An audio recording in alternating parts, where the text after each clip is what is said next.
Parlour নাই, আমি শখের বসে মেকআপ করে নিজেই করি, বাট আমি ব্র্যান্ডের সাথে কাজ করি। আচ্ছা, এখন পর্যন্ত কোন কোন তারকা মেকআপ করার সৌভাগ্য হয়েছে আপনার? আমি তো মেকআপ আর্টিস্ট না, আচ্ছা, কি কিসের জন্য পেয়েছেন? আমি হচ্ছে ব্র্যান্ড প্রমোটার এন্ড ইনফ্লুয়েন্সার।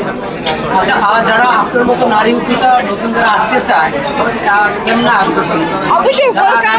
যেভাবে আছে যতটুকু আছে তখন থেকে শুরু করা উচিত। আস্তে আস্তে সবাই আসলে লাইনটা বুঝে যায় কিভাবে কি করলে কাজ পাওয়া যাবে, কিভাবে ব্র্যান্ডরা কাজ করলে খুশি হবে। আস্তে আস্তে সবাই শিখে যাবে, আসা উচিত সবার, নিউ কামারদের আসা উচিত। আমরা দেখেছি অনেক সময় পেজে যারা ব্র্যান্ড প্রমোটার তাদের বিভিন্ন নেতিবাচক কমেন্ট আসে, এই ব্যাপারগুলো শুনতে ফেস করে।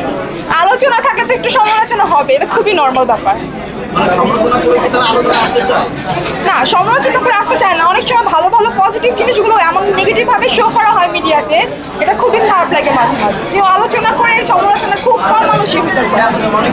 অবশ্যই পারে দেখে তো ব্র্যান্ড তাদের ডাকবে, যদি না পারে তাহলে ব্র্যান্ড তাকে বারবার ডাকতো না।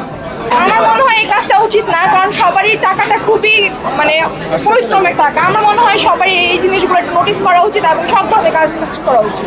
হ্যাঁ, খারাপ প্রোডাক্ট ব্যবহার করলে তো ফেসে সমস্যা হবে, এটা তো খুব একটা নর্মাল ব্যাপার। আমাদের উচিত সবকিছুকে সচেতনভাবে কাজ করা এবং সবকিছুর একটা নিয়ম নীতি আছে সেভাবে মেনে চলা।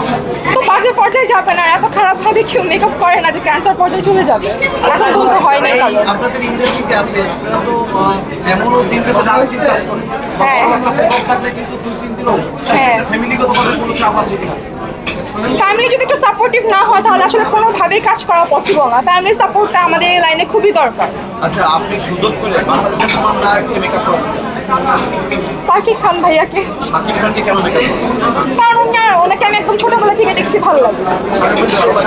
হ্যাঁ, একদম ছোটবেলা থেকে দেখছি, তো এই জন্য দেখতে দেখতে বড় হচ্ছে। শাকিব খান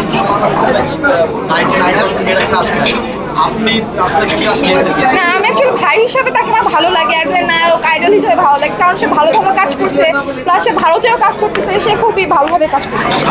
শাকিব খানের কোন সাইডটা আপনার বেশি ভালো লাগে বা মেয়েদেরকে বেশি আকর্ষণ করে? আমার কোনো সাইড নেই এমন।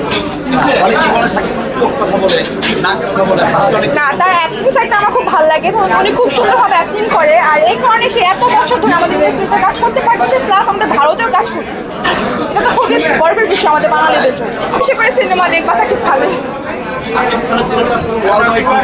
হ্যাঁ, আমি এই জন্যই বললাম।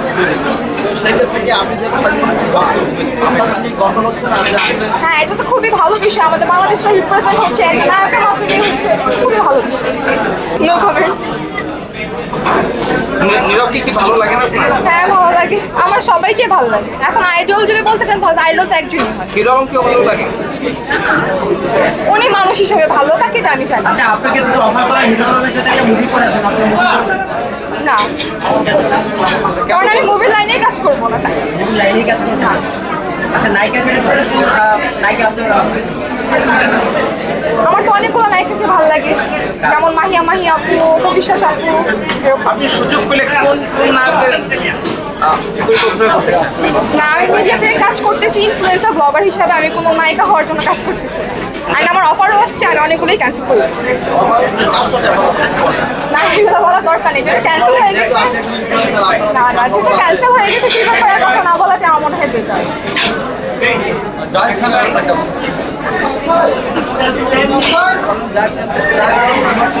গোল্ডেন কোলাজ খুবই সুন্দর। আচ্ছা আপু, জাহিদ খান তো নেই, জাহিদ খানকে মিস করছেন কিনা আপনি? না, উনি ভাবে মানুষ হিসেবে ভালো, কিন্তু ওনাকে আসলে রিপ্রেজেন্ট যেভাবে করা হয়, ওনার ব্র্যান্ড, উনি কি ড্রেস করছে আসলে ভাবে করা উচিত না। কারণ আমি যদি এক্সপেন্সিভ জিনিস পরি, তো স্বাভাবিক আমার কেউ জিনিস করলে আমি তো মিথ্যা বলবো যে না এটা অল্প টাকা দিয়ে, ওনাকে মাঝে মাঝে অনেক নেগেটিভ ভাবে ভাইরাল করা হয়, এটা মনে হয় না।